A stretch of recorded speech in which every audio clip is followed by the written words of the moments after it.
Carl, I mean, it is reminiscent of the late 90s in some ways in some of these names. Yep. Well, Qualcomm at 1,000. Carl, 34.24, guys. They're going nuts. Yeah, at the open. Today, if you bared witness to the stock market opening bell, you saw one of the greatest openings this entire year, which is probably making you a little bit nutty. You know what I'm saying? A squirrel looking for a nut. What do I buy? What do I buy? Oh man, we gotta buy Tesla. It's down a little bit. They're doing a split. No, Facebook. No, Tesla's down $50. Throw it all at Tesla. It's gonna go up thousands of dollars this year. And that is the mentality that we get caught up in when we see extreme moments of volatility in the macro aspect of things, which makes us as investors very nearsighted. So how do you prevent yourself from falling into these really nutty traps that I promise you will eventually ruin you? And the simplest way of doing it, the simplest way I do it, is by buying very solid foundational dividend stocks, because these will be paying you in the best of times and in the worst of times, and it'll put some money in your pocket. So if you think, heck, I like Facebook here, it's going to keep running, I'm going to use some dividends and just allocate them into Facebook. This is going to help calm you down. And a lot of new investors keep asking me, well, in these terrible times when tech and these big growth stocks seem to be the only thing running, what dividend stocks do I buy? Well, I'm going to show you where you find those stocks so you don't have to bother me. And I'm also going to show you how to evaluate those stocks to actually make sure they're good for the long term in these good and bad times. And in the clarity of my transparency, as I Sherpa you through these very complicated times, consider slapping that like button, folks. And nonetheless, let's jump right into this.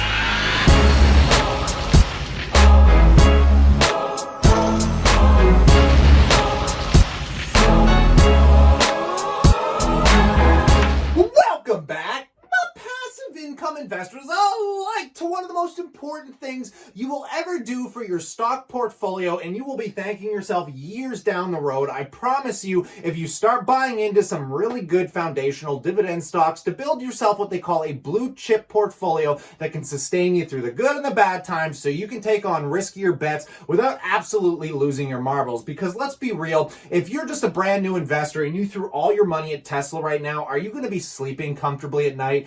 No. And then what are you going to do when you sell it and it keeps going up? Maybe you're one of those people that sold it at $1,500 or $1,700. Now you're like, oh, what do I do? I just missed out on $500 a share in gains. Well, those are just dumb ways of thinking in the market, folks. I like being relaxed. I like passive income, and I like being able to sleep comfortably at night. And the only way you do that is by buying long-term stocks that are going to last you an entire lifetime, if not generations to come. So where do we find those stocks so you don't have to text me in our chat group every day being like, what's the next dividend stock? RioCan, Bank of Nova Scotia? No, those don't have to be your stocks, folks. But what you're going to want to do is Google Dividend Aristocrats. Now, this is very simple. You're going to find this on MarketWatch. There's also the Canadian version of it, which we're going to go over. And what is a dividend aristocrat? Well, these are dividend companies that have actually been increasing their dividends for the last 25 years, even in the current pandemic situation. And you're going to be able to find this on many of different sites. Right now, I'm just on MarketBeat. I think MarketWatch does it as well. And these are the U.S. dividend aristocrat companies in which you can scroll through and even find the ones that are very unfavorable that most people just aren't buying into heavily right now, but might be after the current pandemic. And we can take a look at some of the top ones right now are companies like 3M, which are actually responsible for making the N95 mask. That'd be an incredible stock, pays at a really good dividend yield right now of around 4%. I don't know what AOS is, but you can go through. You can see AbbVie's in here, big pharma play, AT&T. What else we got? We got CAT. Those are those really big excavators, trucks, things for probably more industrial and obviously construction use. What else we got in here? You got Coca-Cola, timeless classic, Warren Buffett favorite. ExxonMobil, another big oil gas company. And these aren't exciting. You got Lowe's in here. You know, McDonald's is in here. You got Pepsi, one of my favorites. And you're probably thinking to yourself, well, why would anybody want to buy these when Facebook and Apple are going up 50% day after day? Because that is not something that will happen forever here, folks. If everybody and their grandmother is buying into companies, you might think it's a good idea today, but 3 to 6 months from now, we could see another 20 to 30% correction, maybe just in tech tech stocks because that's where all the institutional money is going. And maybe in the future, they pull out all that money to start putting it back into these lower end stocks that have just been, less appealing to the broader market. Now, obviously, that's a prediction that might not come true. I mean, I'm not a financial advisor. I just believe in having a diversified portfolio of assets of good growth companies, good tech companies, along with really good stabilizers that I call Dividend Aristocrats. So let's take a look at the Canadian side of the border, because a lot of Canadians keep asking me, why do you keep talking about U.S. stocks? And that's because I primarily find more growth in the U.S. economy than there is currently in Canada. But just taking a look, you have the banks, Royal Bank, Toronto Dominion. Obviously, those make up some of the best Dividend Aristocrats. Canada is really held up on real estate and Canadian banks, but you have some other ones in here like Canadian National Railway, which is a favorite amongst Bill Gates and even Warren Buffett. So that's one that I've been watching. Pretty boring, but it's done very, very well this year. Enbridge is one that's on a deep discount right now, obviously inflicted by the oil and gas problem. What else we got in here? You got things like TELUS, Loblaws, you got Fortis, you got Dollarama. These are all very good performing companies. So what you can do if you're brand new to investing, instead of having to go through tons of different balance sheets and figuring out, I have to listen to annual reports, I got to do conference calls. No, you really don't have to do any of that. But what I recommend doing is just making sure the dividend is sustainable. And the way we do this is, let's use Johnson & Johnson as a simple example. If you go on Yahoo Finance, you're going to look up Johnson & Johnson. You're going to go into their financials, and you don't even have to read through any of this, though I do recommend learning how to read through this. If you scroll down, you'll see this nice little earnings chart up on the side here that will show you their earnings per share. And if you just take a quick peek here, we can see for the last 2 quarters that Johnson & Johnson has actually beaten what the analysts were expecting. And this just means for every single share out on the market, if you divided their total earnings, what they were left over with after all their expenses and write-offs, can they afford to pay what their dividend was on every single share? So it's very simple. By looking at the last quarter,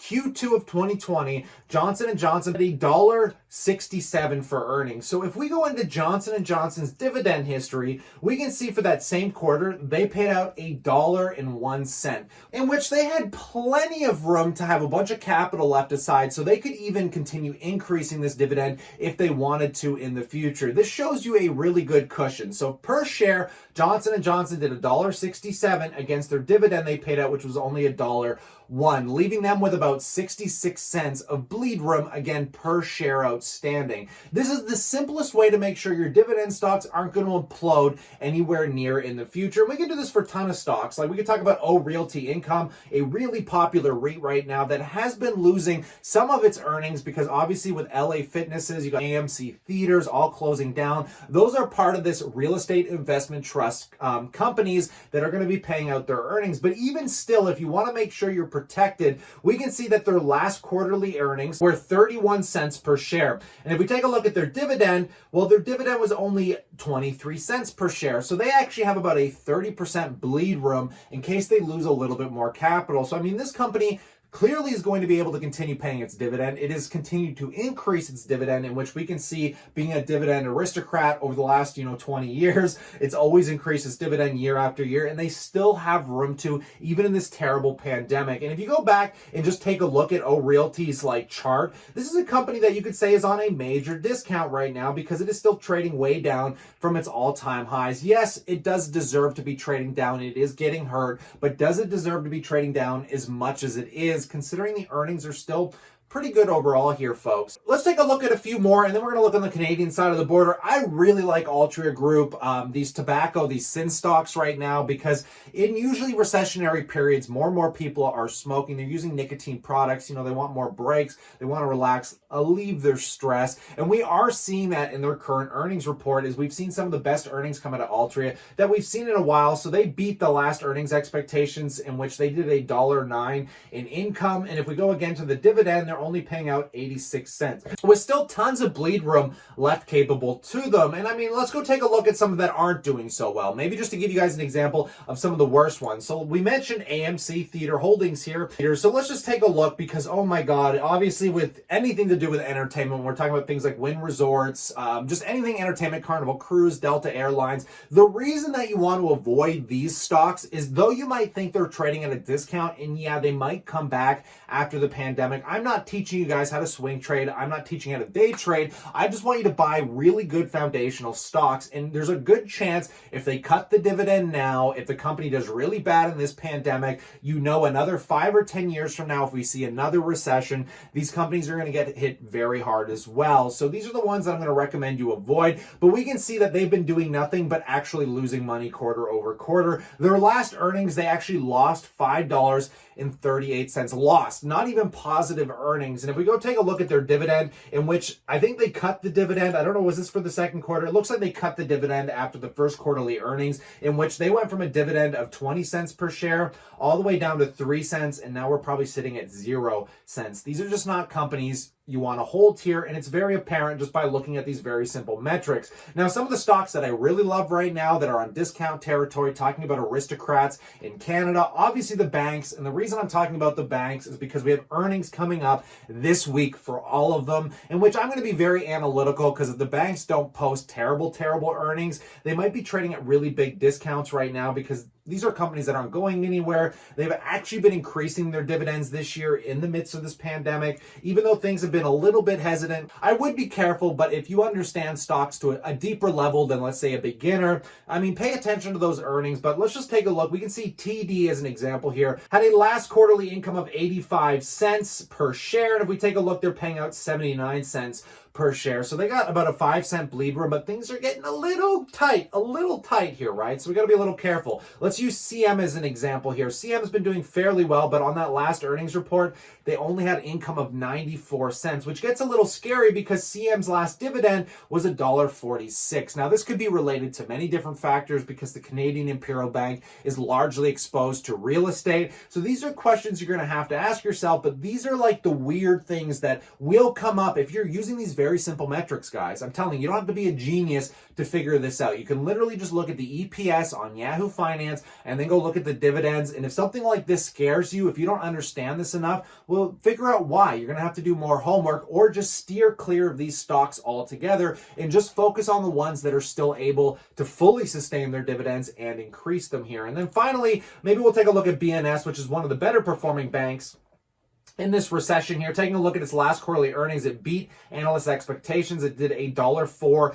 in income per share. And if we take a look at BNS dividends, it's been paying out a 90-cent quarterly dividend. So it actually has about 14 cents in bleed room per share. So lots of room to deal with there. Now, I know this video, I really stepped back and wanted to simplify how you can look at dividend stocks to build out a very robust portfolio. Too many people are really getting caught up in FANG stocks right now. We're talking about Facebook, Amazon, Alphabet, Google, the list goes on and on, Netflix. You could own some of these. I always recommend you have exposure to these. I have about $60,000 exposed amongst tech stocks, and a lot of people think because I'm leveraging down, say, companies like Tesla, I have been selling a little bit of Apple here and there, but not to any majoring degree that is affecting my tech exposure, where some of you might have little bits of tech exposure, are up a lot, and you're like, oh, Kyle's selling, I have to get out, I have to sell everything, and that just isn't the case. I love holding on to all of these companies, and I will be holding on to them for the next 15 or 20 years. And when you start thinking on the long-term time horizon of things,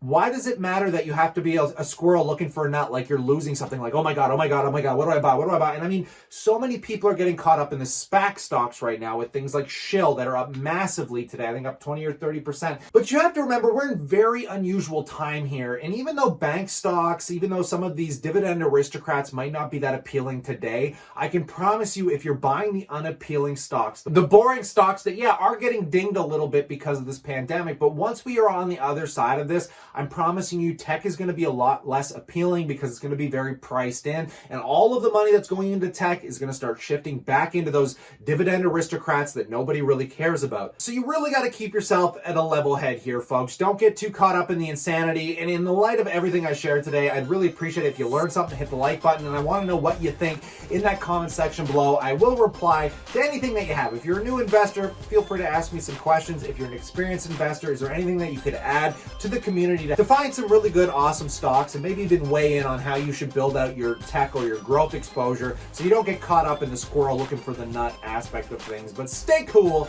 stay awesome, and I look forward to chatting to you guys tomorrow.